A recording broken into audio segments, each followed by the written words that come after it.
the webinar is being supported by our North America food service business, who is very proud to be able to provide nutritious, regulation-ready products in brands that students know and love to help support your meal program.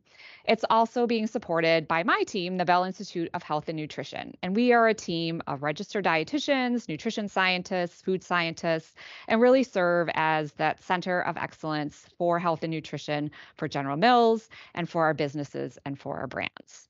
So with that, I am going to introduce myself a little bit further and my colleague, Chef Heather.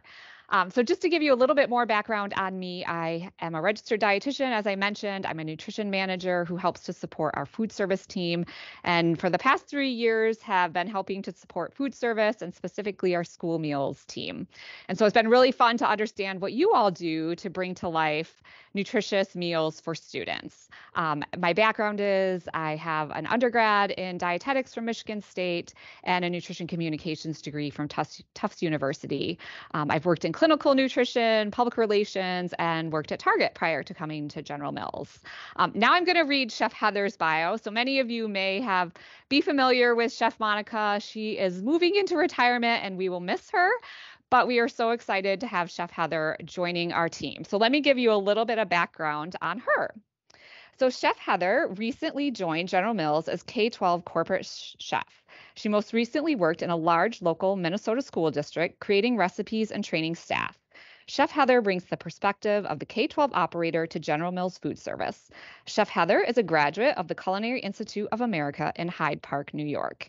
She has a wide variety of experiences that include working as an executive chef and general manager in resorts, fine dining restaurants, and wood-fired Neapolitan pizzeria. Sounds delicious. Additionally, Chef Heather has experience in both senior care dining and K-12 school food service. Chef Heather enjoys bringing on-trend flavors to K-12 school food and creating recipes that surprise students. So with that, now that you know both of us, I'm going to go ahead and get started and dive in. So here is our agenda for today. So first of all, I'm going to go through what are the objectives? What do we hope that you take away from this webinar? Secondly, I'm going to do a little bit of grounding on the rulemaking process. So as you all know, USDA put out a proposed rule in February of this year. And oftentimes we get the question of, do I implement this next year? What does this look like? What does this mean for my school meal program? So we thought it would be great to do a little bit of grounding into what is that rulemaking process and what does that mean? And then I'll talk about the role of the dietary guidelines for Americans in child nutrition programs and how the dietary guidelines really inform those nutrition standards that show up for the school meal program. And then I'm going to dive into the impact of school meals on students' nutrition. So there's been a lot of research out there looking at how do school meals impact food group intakes, nutrient intakes? How does it impact the health and nutrition of students? And so I'll share some research that you might be familiar with, hopefully some new research that you haven't seen before that'll give you some nuggets and demonstrate, what you do really matters when it comes to the health and nutrition of students. And then the fun part, so we'll turn it over to Chef Heather and she will showcase some nutritious, regulation-ready menu solutions. So that's always the fun part. I know everyone always loves that, and some great ideas to help promote food group and nutrient intakes, particularly where students are falling short. Okay, here's our objectives for today. So after this webinar, what we hope participants, what you all, will be able to take away is to describe the rulemaking process and how the dietary guidelines for Americans shape the school meal program. Again, this will be at a high level. I'm not going to go into all the details of the rulemaking process because it can be complex, but just to give you a general sense. And then we hope that you'll be able to outline the latest research on the impact of school meals on the health and nutrition of students. And then hopefully we'll give you some new nuggets that you can communicate this research to promote the benefits of school meals. So whether that's with parents, key stakeholders, your community, to really demonstrate why should students participate in the school meal program. A lot of research to show the reason why they should. And then lastly, we hope that we give you some ideas to be able to apply those ideas that Chef Heather is going to provide you today to your own school meal menus. And it's great ideas on how to promote some different food groups where I'm going to show you kids fall short. Okay, so let's dive into the content. I thought that it would be a great place to start just to talk about school meals and what a rich heritage there is. And so school meals have been around for a long time. So as you'll see here, the school feeding program began in the 1930s. And this was really when federal aid for the school meal program began. Prior to that time, there were school meal programs run by private associations. Different schools were implementing school meal programs. But really, that federal aid came into play in the 1930s. But at the time, this was just kind of on a year to year basis. It wasn't an ongoing program that we see today. So it wasn't until 1946 that the National School Lunch Act was put in place and signed by President Harry Truman. And really, this was, as you can see in bullet number 3 there, it was established to address hunger and malnutrition, particularly in military recruits. And so what they were seeing was that men who were trying to go into the military oftentimes suffered from diseases that they realized stem back to being malnourished as children. And so they really needed to address that child nutrition so that children were ready to serve the country, should they need to, or should they want to. And also at the same time, they had farmers who had a surplus of commodity products. And so this was the opportunity to help farmers divert some of those commodity products to the school meal program and provide good, nutritious products to students. So it was really addressing two things. And so you can see that in the quote here from Harry Truman: in the long view, no nation is healthier than its children or more prosperous than its farmers. And so that was really the goal of that National School Lunch Act. And then in 1966 was the school breakfast program. And this was a pilot program at first that ran from 1966 to 1968, and it was put into place as an ongoing program in 1975. And I think what's interesting is that school meal nutrition standards have been in place since these early times, since 1946. So at the time, if you were a school and you wanted to participate in that school meal program and get reimbursement for your school meals that you were serving, you had to abide by these nutrition standards. Now, they looked a little bit different than they do today.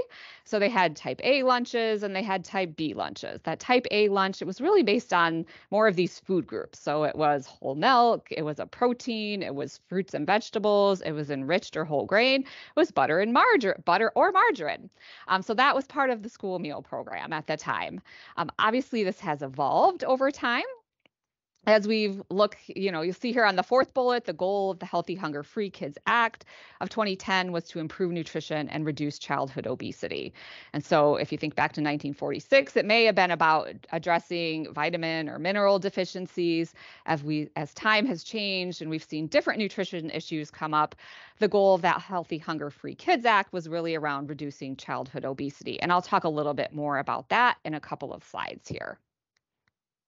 All right, so let's talk about the rulemaking process. And I'm not going to go into all the details of this, but we thought it would be good just to give a little bit of grounding on what this looks like.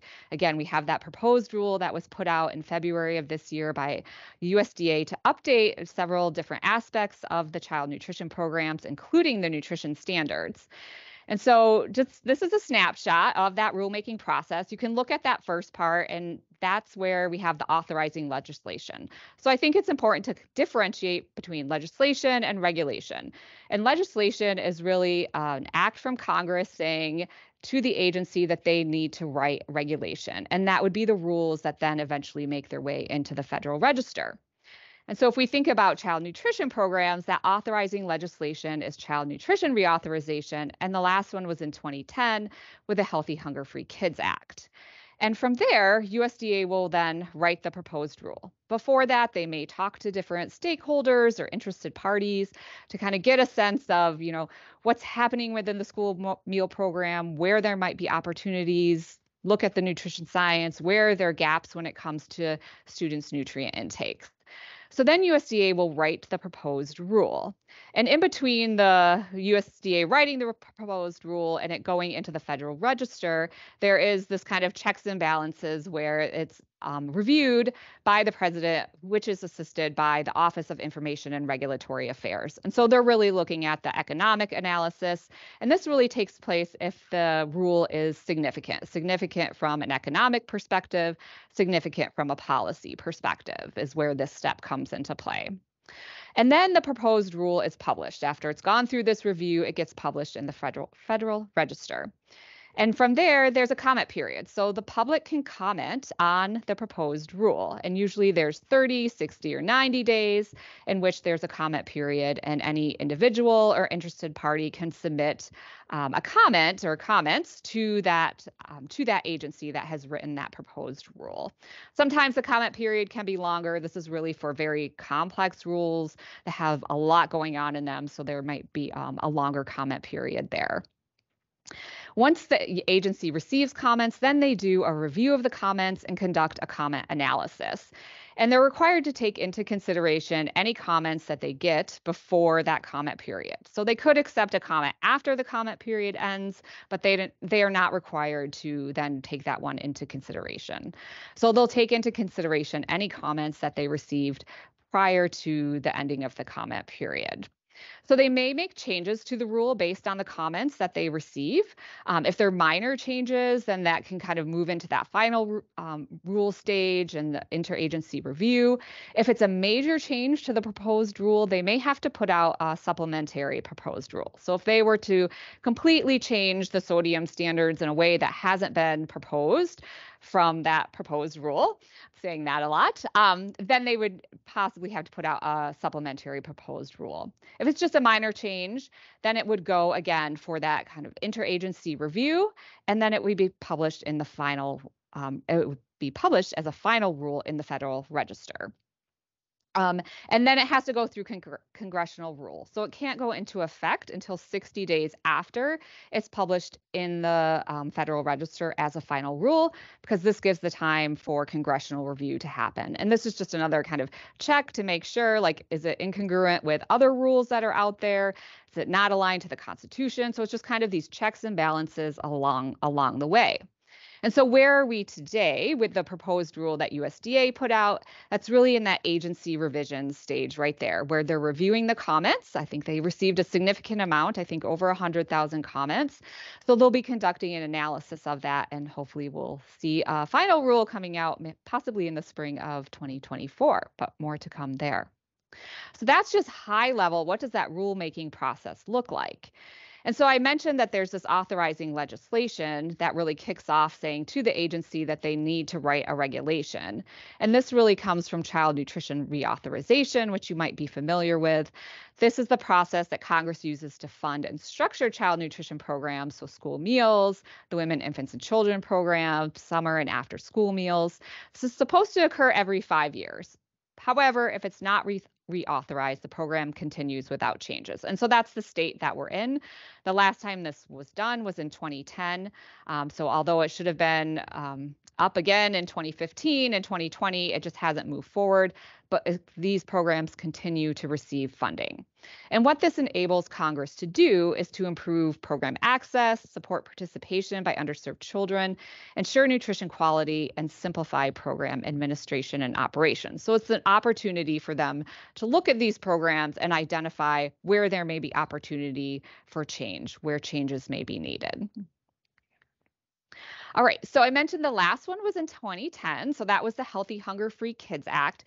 And this made the biggest change to the nutrition standards since the 1970s for the school meal program.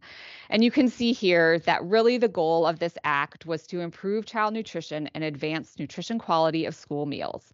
Gave USDA oversight over all foods and beverages sold and served in school, and this included those that were sold outside of the federal child nutrition program, so those competitive foods, I should say. So putting nutrition standards in place for competitive foods that were sold in schools as well.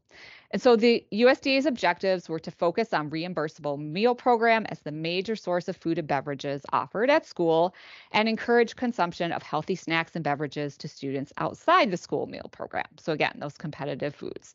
And so again, this was really to address, we've seen this, uptick in childhood obesity and overweight. We want to make sure that not only are we providing nutritious foods for kids that are food insecure, but also to address some of these health issues that we see starting to pop up more so in children. And as part of this, it directed USDA to align the school meal nutrition standards with the dietary guidelines for Americans. And so you can see here it says not less frequently than once every 10 years, the secretary shall review and, as appropriate, update requirements for meals served under the program under the section to ensure that the meals are consistent with the goals of the most recent dietary guidelines. So the Healthy Hunger Free Kids Act of 2010 was really based on the 2010 dietary guidelines. And since that time, we've had the 2015 dietary guidelines, we've had the 2020 dietary guidelines, and the school meal nutrition standards haven't been updated to be reflective of the latest dietary guidelines. And so we're still operating off of the 2010 dietary guidelines. And so you can see why the USDA has recently put out a proposed rule to update the nutrition standards so that they better align with the dietary guidelines of 2020. And this is just to give you a snapshot of what that process looks like. They're in the process actually of updating the dietary guidelines again to be the 2025 to 2030 dietary guidelines. And really, it starts with there's this set of scientific questions that they want to understand. It's looking at what are the nutrition needs across different life stages? Where are people falling short? Do diets align to the dietary guidelines? What should the nutrition recommendations be to reduce the risk of some of these chronic diseases that we see popping up? And then they have a scientific advisory committee who will review the science against these different questions. And then they develop here's what we see, here's the answer to some of these questions, which then they develop a report, a scientific report that goes through addressing all the questions that were initially identified. And they'll develop the USDA, HHS will develop the dietary guidelines. And the dietary guidelines are really used to inform all these different nutrition programs, whether that's WIC, school meals, school breakfast, school lunch, CACFP. So a number of different federal nutrition programs, which these dietary guidelines are used to inform.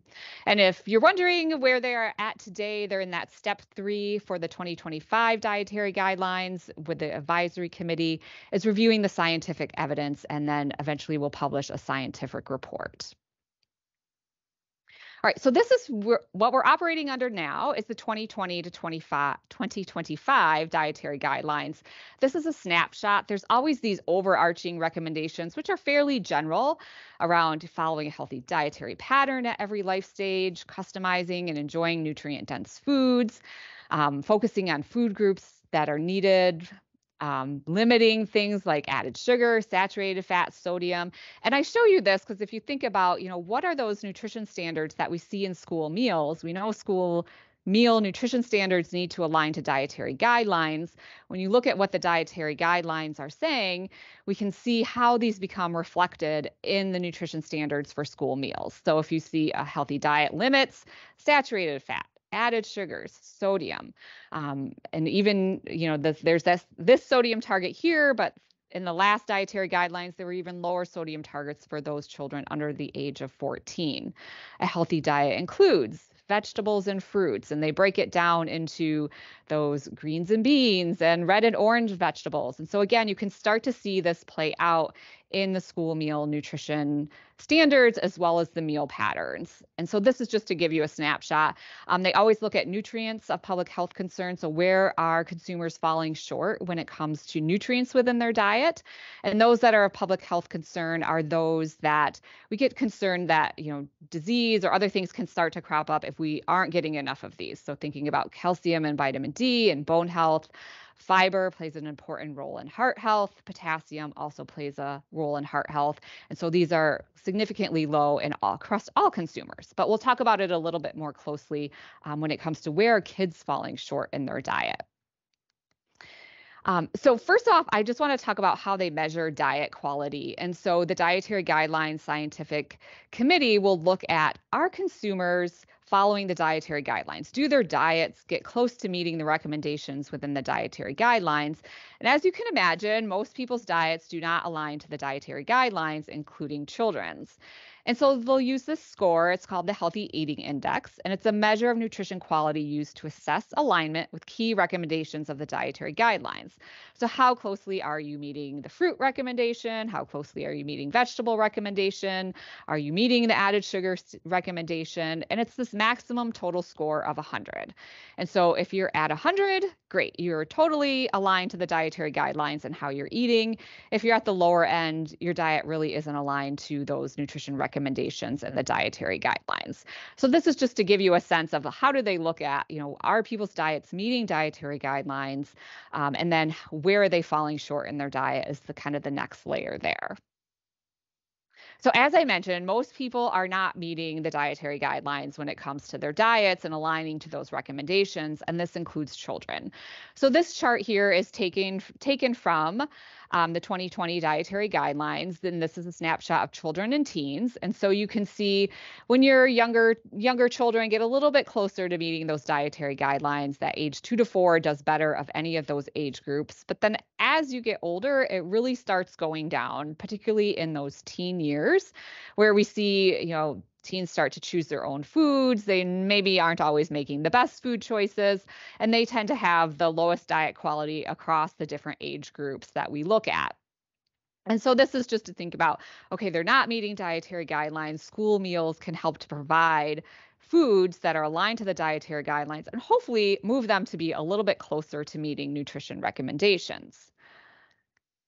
Okay, so where are kids falling short? I think this is going to come as no surprise to anyone. So as we look across the different age groups, we can see generally the same buckets of where kids fall short within their diet. So you can see total vegetables, total fruits falling short there, total dairy. That's if you look at ages 9 to 13, we see the same. Where we see that kids are generally doing well is for total grains. Though I'll break that down by refined grains and whole grains, and then total protein foods. Though as girls get older and into their teen years, we do see them start to drop below the recommendations when it comes to protein foods. So the next slide is a snapshot of where teens falling short. So this really aligns to what you just saw for those other age groups.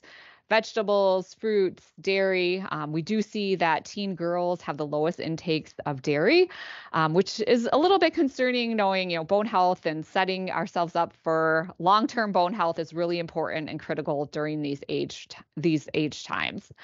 And then protein foods. So we do see teen girls falling a little bit below on the total protein foods and the amount that they should be getting within the day. But generally, these are the buckets where kids, teens fall short, and quite frankly, most of us probably fall short on meeting the recommendations for these. And then just a little closer look at grains as we think about whole grains are such a critical part of the school meal program and what you all are delivering on a day-to-day basis. So when we break down total grains, what we see is that refined grains, people are getting more than enough refined grains. So I should have clarified of what the dots and everything means, but the purple dots is, where are people getting, where are they at? And then the lighter blue is where they should be. So you can see the purple dots are above on the refined grains, but falling below on whole grains. And again, whole grains is something that we've seen consistently over the years, despite recommendations to increase whole grain intake. We consistently see that consumers fall short and tend to get less than one serving of whole grain in a day. But when I get to the research on school meals, you'll see that school meals make a big contribution to the whole grain intake of students. And so it's really an important part of that school meal program and helping them to get good nutrition. All right. The other piece that they look at in dietary guidelines, and again, I bring this up because as we think about the nutrition standards for school meals, we know they're asking people to limit or asking you to limit sodium within the meals, to limit fat in the meals. And that's because most people are getting above the recommendations for these different nutrients. So you can see across both these ages for added sugar and for saturated fat and for sodium, kids and teens are getting more than those recommendations. And so that definitely plays into some of those nutrition standards that we're seeing. And yep, so here we go. This is a reflection. We had that USDA proposed rule come out, and you saw that they're adding standard or proposing to add a standard for added sugars. And then going back to the slide that I just showed, it was really, we see that kids and teens are over consuming based compared to recommendations on added sugars. We know they're not getting enough whole grains. We should be encouraging more whole grains through school meals. Overconsumption of sodium across the population. And so that plays out in recommendations to reduce sodium intake within the school meal program. All right, so there's a lot of different factors. So I went through kind of, what are those, what's the rulemaking process, the dietary guidelines, how they're informing school meals, but there's other factors that play into school meal nutrition standards, thinking about, we have a very diverse student population. What are those cultural things that we need to be considering when it comes to the school meal program? What about changes to other programs such as WIC or CACFP? How do we streamline some of these programs? External factors, the pandemic, supply chain, a number of different things that get considered when we're thinking about those nutrition standards and kind of what plays into developing them. Okay, so now I'm going to flip. Hopefully, I gave you enough background of kind of what drives school meal nutrition standards. And let's talk about some of the research that we see out there that looks at, exactly, does the school meal nutrition program impact the health and nutrition of students? Do they get more food groups? Do they get more nutrient intake? So let's talk about some of that.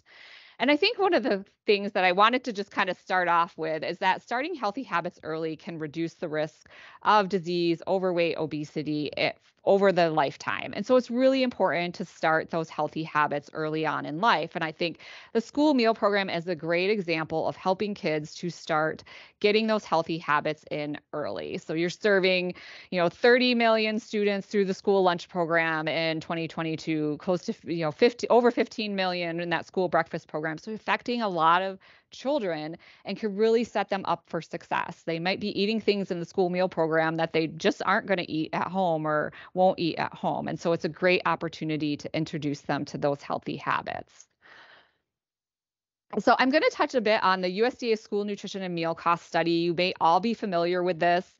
It's the most recent comprehensive national study on school meal programs. It is a little bit dated now. The data was collected during the 2014-2015 school year after the nutrition standards were updated. And it's a rich amount of information. It provides a lot of information on, what kids are eating. We're eating in the school meal program. How do kids that participate compared to those who don't participate when it comes to nutrition? What does plate waste look like?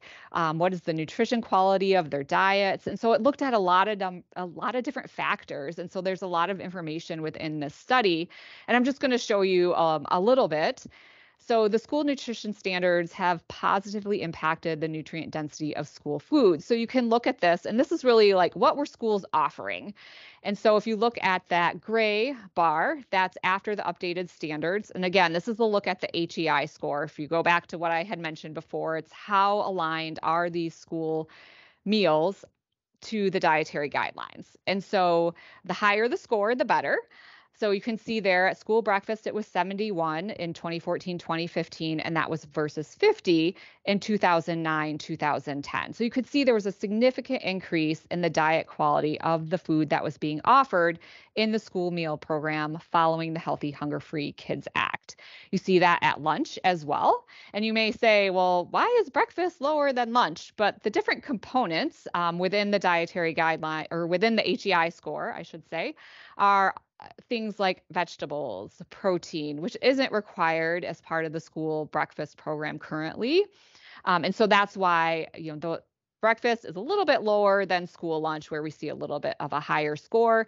But I think regardless, what we saw was significant improvement in the diet quality of those foods being offered, both at school breakfast and at school lunch, based on the Healthy Hunger-Free Kids Act and those nutrition standards. And so really a great example of how nutrition policy can drive good nutrition. And I just wanted to call out, one of the things that we like to understand here is like, how do our products impact the health and nutrition of students, or what we're putting in the school meal program? And I thought it was interesting within this study that offering cold cereal on every daily breakfast menu was associated with a higher HEI score, so with a better diet quality score. And, we do a lot of work here at General Mills to look at, our product categories, how they contribute to the health and nutrition of the consumers that we serve. And what we do tend to see is that a ready-to-eat cereal breakfast tends to have a higher HEI score compared to some other breakfasts. And that's really driven by lower refined grain, higher whole grain. If you think about the cereal category, most are whole grain rich, higher dairy intake. We know cereal and milk go hand in hand, and then less saturated fat and sodium. So I just thought that was a really interesting nugget that they had found also within that research. All right, so this is a look more at like, were the kids actually, we offer healthier foods. Are they eating healthier foods compared to someone that's not participating? So this was a look at school breakfast participants versus those that weren't participating. And what were those HEI scores and what was that comparison? And so you can see here in both cases, school breakfast participants had higher HEI scores than non-participants. School lunch participants had higher HEI scores than non-participants. And so really what this means is that children that participated in the school meal programs consumed healthier breakfasts and lunches. And so again, it's not only what's being offered, but what the children are eating as well. So it was driving good nutrition consumption as well. And one of the biggest drivers of it was, or one of the drivers, I should say, was around whole grains. And so we know that whole grains are a key part of the school meal program and what you have to offer every single day. And that makes a big difference in the nutrition and the diet quality of what's being offered and what's being consumed. And so you can see they received close to perfect scores for breakfast and for lunch when it came to whole grain, versus those non-participants who weren't getting as much whole grain within their meals brought from home or wherever else they may be consuming those meals. And there were other attributes too that drove this higher diet quality for those students. So for school breakfast program participants, and this will make perfect sense, higher amounts of dairy. We know dairy is a key part of the school meal program. Lower amounts of refined grains, fewer calories from total fat and sat fat. And then at lunch, there were higher amounts of vegetables, higher amounts of dairy, lower amounts of refined grains, fewer calories from fat and sat fat. So again, just really demonstrating the positive role of school meals in nutrition. The other thing that this research looked at was the contribution that school meals were making to food group intakes and those that were consuming it. And so you can see here, it really does make a substantial contribution to the recommended intake of various different food groups. So school breakfast was 48% or more of the recommended amount of fruit, 36% at lunch. For dairy, 40% at breakfast, 47% of recommendations at lunch. And so overall, really making big contributions to those food groups that we should be getting according to the dietary guidelines and nutrition recommendations. Now you can see it's a little bit lower for protein and vegetables at school breakfast, and this is because they're not required as part of the meal pattern at this time. And then, of course, that translates. If we're getting more of these good food groups, this is going to translate to nutrient intakes. So at school breakfast, it provided significantly more potassium than breakfast consumed by non-participants. And if you remember from what I said earlier, the dietary guidelines, one of those nutrients that we all are under consuming is potassium. And so that can make a big difference when it comes to nutrition. And then at school lunch, it provided significantly more vitamins and minerals compared to lunches consumed by non-participants. You can see some of the examples there. In elementary schools, more vitamins A, D, B12, riboflavin, and potassium. Vitamin D is also a nutrient of concern, so making a difference there. And then middle schools, more vitamins D and B12, riboflavin, calcium, phosphorus, and zinc. So again, those food groups that are delivering that good nutrition is translating into higher nutrient intakes as well. All right, now I'm going to switch to a study that came out probably a couple of years ago, and it was an interesting study, and you probably saw some of the headlines. It got a lot of pickup from a media standpoint saying children are getting their healthiest meals of the day at school. And, I've demonstrated that from that USDA school nutrition and food group and meal cost study, but this one also just really kind of further solidified that. And so they looked at dietary intakes from the National Health and Nutrition Examination Survey from 2003, 2004 to 2017, 2018. The research included over 20,000 children. And it looked at diet quality over this time period based on the food source. So the food sources were if I was getting food from the grocery store, a restaurant, schools, or a work site if it was adults, or other sources. So if I was going to the ball game and getting food, what does the diet quality of some of these other sources look like? And what this study found was that the proportion of kids consuming food with poor diet quality at school decreased by more than half during this time period. So this means that kids were where they were getting better diet quality was from those foods from school. And so we really saw it, cut that in half of kids of getting poor diet quality food from schools was cut in half. Um, and where they saw large improvements was really due to higher whole grain, less saturated fat, sodium, and sugar sweetened beverages. They also saw increase in fruits, greens and beans, and decreased refined grains and added sugar. So just another research study that just really is demonstrating the positive role of school meals. And what I also thought was interesting about this research was they looked to say, did this equitably benefit students? So did this benefit all students of all income level, of all ethnicities, of all, if everyone, different parental education levels, did this equitably benefit everyone? And this is a snapshot just looking at from an income perspective. And what they saw was the proportion of children consuming food of poor diet quality from schools decreased across all income groups. So it equitably benefited all the different income groups, whether you were low, middle, or high income. They did not see the same thing when they looked like at the grocery store. So improvement in the nutrition quality of foods from the grocery stores was only seen in kids from high income, whereas they didn't see any changes in those in the lower or middle income. And so I think that's just really a testament to, the USDA and the White House has an initiative around nutrition security. And this really demonstrates that school meals can really play a big role within that of really providing nutritious foods to all children, regardless of background. All right. So, to continue to showcase the benefits of school meals, this is a report that came out in 2023 that was looking at whole grain in different food sources. And so they were looking at the whole grain density of different sources of foods, school foods, foods at home, fast food, restaurant. And what they saw was that school foods were the most whole grain dense source of foods. And that would probably make the most sense, knowing that that is required as part of the program and not necessarily required as part of these other places where food comes from, right? Not required at home or a fast food restaurant. And you can see it went up quite significantly starting 2013, 2014. And so they really attributed this to the nutrition standards put in place by the Healthy Hunger Free Kids Act. So just again, another a testament to the role school meals play in promoting some of those under-consumed food groups. All right, so we see that more food groups, more nutrient intakes in kids. Does this translate to a health and nutrition benefit? So this was a study published earlier this year that was really asking that question around, was the Healthy Hunger Free Kids Act of 2010 associated with changes in BMI among youth in the US? So this included over 14,000 kids aged 5 to 18. And what they did show was that there was a significant decrease in BMI following implementation of the Healthy Hunger Free Kids Act. So some research starting to demonstrate that this could make an impact from a health perspective as well.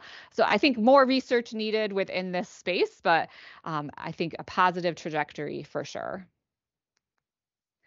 Okay, I'm going to kind of go through some of these a little bit more quickly, but promoting intakes of food groups, why it matters. I think I alluded to a lot of this earlier, but whole grain, whole grain really has demonstrated a consistency in the literature, in science, that higher intakes reduce the risk of cardiovascular disease, type 2 diabetes, and certain cancers.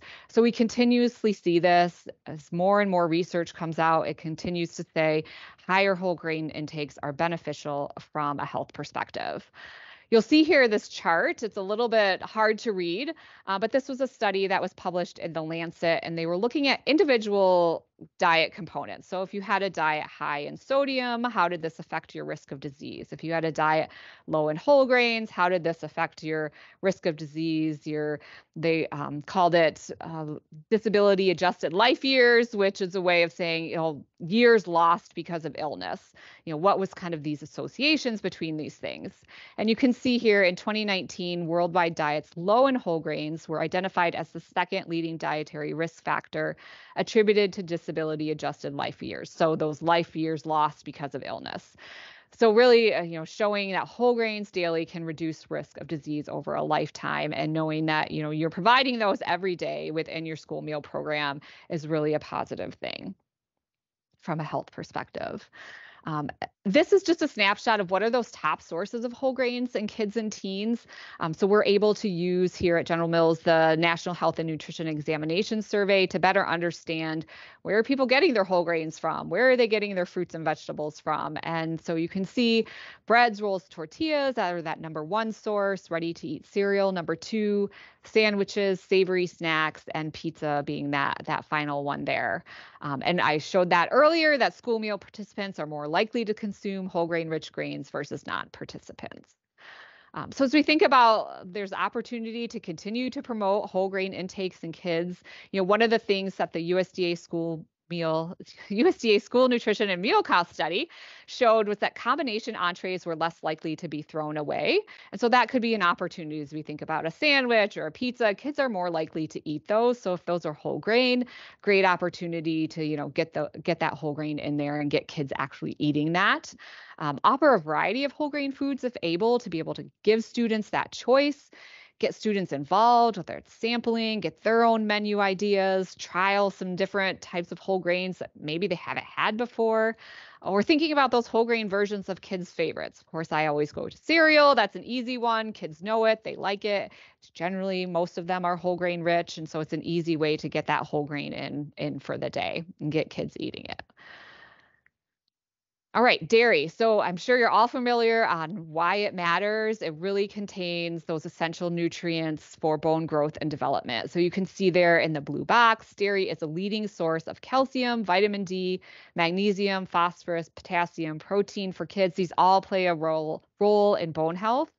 And we want to ensure that children are consuming adequate dairy at the dairy or a dairy alternative that can provide some of these nutrients to really set them up for future bone health. And so it's really a critical time as kids in getting them to achieve that peak bone mass. And you can see the American Academy of Pediatrics, NIH, they all are recommending eating dairy foods daily to achieve that peak bone mass.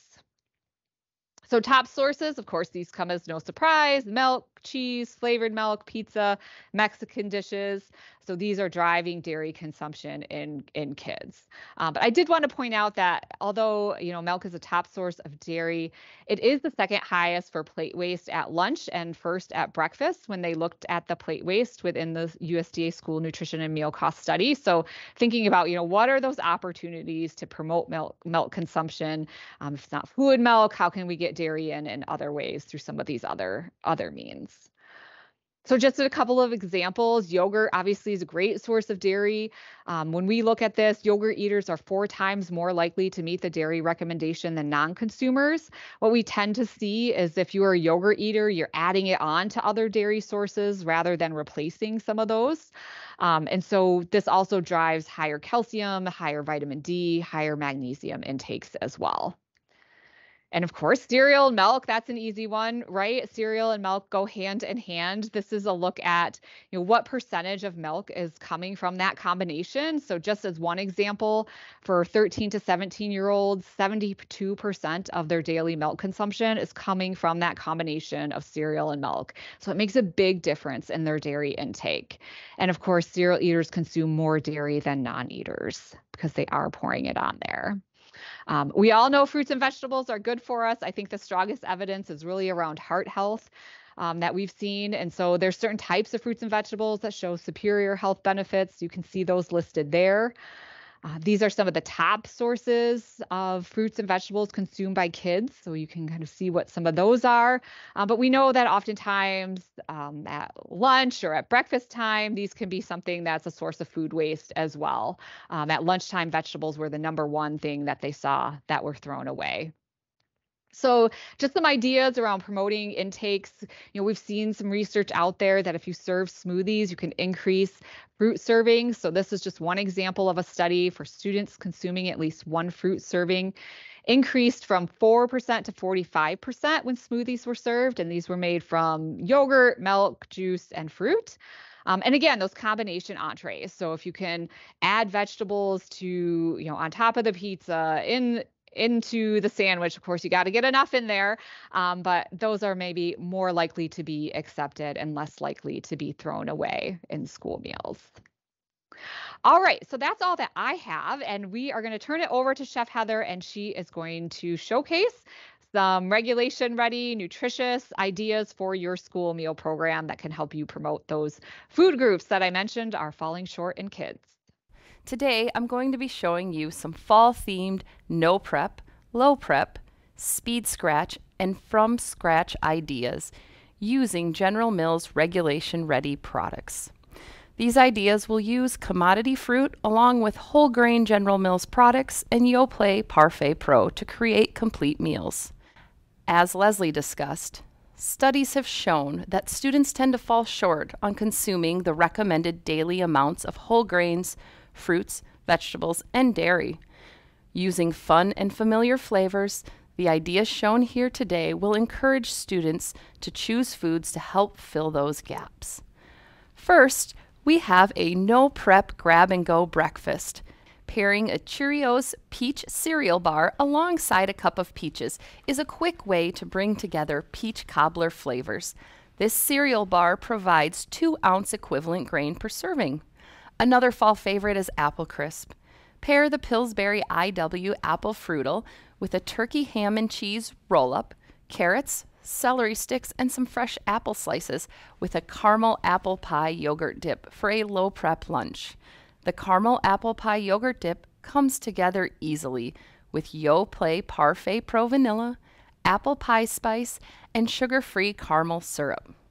Using the Nature Valley oatmeal rounds, you can create a fun, low-prep, orchard-themed lunchbox that can easily be taken on a field trip. Include a shelf-stable milk, some sunflower seeds or seed butter with an apple, carrots, and celery sticks for a complete meal that your students will enjoy. Pillsbury biscuits are a great staple to keep in your freezer. They are versatile and can be a fun vehicle for exciting flavors. Using commodity dried cranberries, Yoplait Parfait Pro Vanilla Yogurt, low-fat cream cheese, and jalapenos, you can make a flavorful condiment for a turkey biscuit sandwich. Add a fresh pear, green beans, and roasted sweet potatoes for a complete fall-themed lunch. Leftover Pillsbury Place and Bake whole grain cinnamon rolls don't have to go to waste. They can be cut up and used to create speed scratch yogurt parfaits, trifles, and cinnamon roll baked French toast. A cinnamon roll pumpkin spice parfait makes for a fun and trendy fall breakfast. To create this, I use the Yoplait Parfait Pro Vanilla Yogurt, pumpkin pie spice, sugar-free caramel coffee syrup, and pumpkin puree mixed together. I layer this with cut up leftover cinnamon rolls and top with a dollop of whipped cream. This can easily be assembled the day before. This next product is one of my favorites. Gold Medal Whole Grain Variety Muffin Mix can be used in so many ways to bring from scratch favorite fall flavors to your students. The batter can be baked in a variety of ways depending on the service style at your school. Adding applesauce and raisins or dried cranberries makes for a nice muffin or breakfast bread. You can also add pumpkin puree and pumpkin pie spice to the batter to create a fun, coffee shop style scone that will appeal to the teenagers. Once baked, this product also freezes well and can be simply thawed and served for a quick breakfast on a busy morning. For a fun surprise, I like to mix in vanilla extract and sprinkles for fairy breakfast bread. No matter if you are looking for a no prep, low prep, speed scratch, or from scratch menu solution, General Mills has whole grain and dairy options that can help your students meet their nutritional needs. Thank you for joining today's webinar. I hope you all have a great school year. Let's turn it back to Leslie to answer any questions that may be on your mind. Well, thank you, Heather. Those were wonderful ideas. I love them. I think we have time for maybe a question, and I will look to my colleague Brigida to see if we have any questions that online that Heather or I can answer. Question for you, Leslie. What is General Mills doing to prepare for the proposed nutrition standards? Yeah, so that's definitely something that we have been looking at. So we were anticipating that there may be some changes coming up. And so we've been looking at our portfolio to really understand, what opportunities do we have? And then, as that final rule comes out, we will reassess our portfolio. But really, our goal is, to continue to provide those regulation-ready, nutritious products for your school meal program. And so, we're eagerly awaiting that final rule, I'm sure, as you all are as well. Yeah, this one is actually for Chef Heather. Besides parfaits, what are some other menu ideas to increase dairy intake in students? That's a great question. One I like is our blenderless smoothies. It gets the dairy in there, the fruits and vegetables, as Leslie talked about as well. Also, the 2-grain cereal cups. Great way to add the milk in there. It's popular at lunch as well for those high school students that need a little extra food. They add that on to their meal, add the milk in there, and their intake of dairy goes up. Okay, so I think that's all the time we have for Q&A. So I'm going to wrap up here. Some different things that you can use within your program, some nutrition facts about the benefits of school meals that I had just spoken to, and then some rebates that you can look at as well. And of course, we want to stay connected. So here are our different handles for our website, Instagram, Facebook. Please connect with us. We'd love to hear from you. And that is all that we have today. And so with that, this concludes our webinar. Thank you for attending.